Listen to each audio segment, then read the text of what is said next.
J'ai vu naître, dit Castor, beaucoup d'inventions industrielles, petites et grandes. Qu'il s'agisse de cycles ou de faux ivoires, c'est toujours la même chose. On vend d'abord comme on veut, on demande des ouvriers et des ingénieurs. On gagne, et le résultat est qu'il y a bientôt 10 usines quand il en faudrait une, et 10 ouvriers pour un, et 10 ingénieurs pour un. Le bon sens n'est pas écouté. Il ne peut l'être, car chacun espère bien que c'est le concurrent qui sera ruiné. C'est le temps de la publicité ruineuse. Cette autre industrie se gonfle, et c'est déjà spéculation, puisqu'il suffit de persuader pour gagner. Le jeu sur les valeurs, remarquez-le, n'est que l'art de la publicité en quelque sorte sublimé. On sait bien, du haut en bas de l'édifice, que tout ne sera pas vendu. Seulement, chacun compte vendre. Quels que soient les besoins, l'industrie les dépassera toujours, et le chômage est au bout. Heureux agriculteurs. Mais, lui dis-je, par le même raisonnement, on fera aussi trop de blé, trop de vin, trop de bœuf. Il faut bien qu'ici encore, l'élan dépasse le but.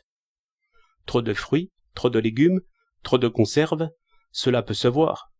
Non pas trop pour les besoins, trop pour que l'agriculture enrichisse son homme.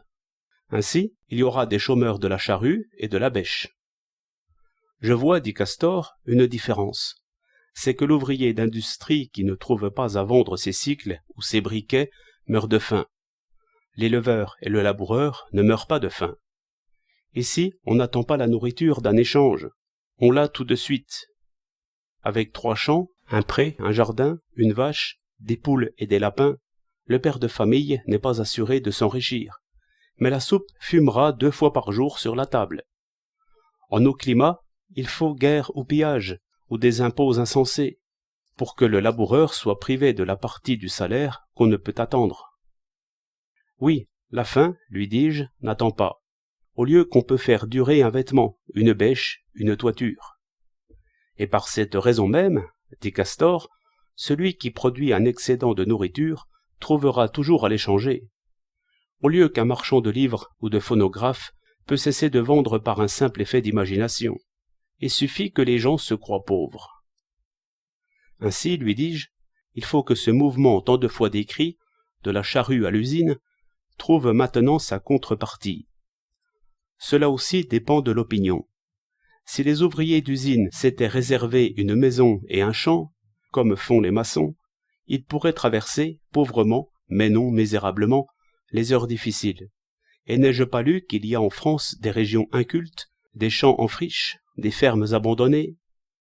L'État, au lieu de payer les chômeurs, ce qui est une opération absurde, ne pourrait-il acheter ces terres abandonnées et y occuper les chômeurs utilement pour eux et même pour lui? On parle de ces choses, il faudrait les faire.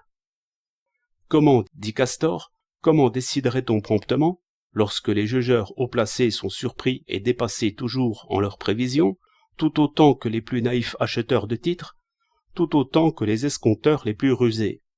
Et pourquoi un ministre gouvernerait-il mieux la France qu'il ne gouverne sa propre bourse? Mais, sur le sujet du retour à la terre, j'ai encore une autre idée. C'est qu'il est plus facile de faire un ouvrier d'un paysan, qu'au contraire, de remettre à la bêche un praticien de la lime.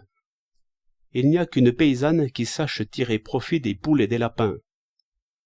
Je n'ai jamais vu qu'un amateur réussisse dans les champignons ou les escargots. Les plantes et même la terre sont aussi des bêtes capricieuses. Il faut revenir à la coutume et apprendre la patience et l'avarice. On aime mieux attendre et battre le pavé. Heureux les peuples qui ont une large assise de paysannerie. C'est une bien vieille chose que je dis là, mais c'est une bien vieille coutume aussi que de manger.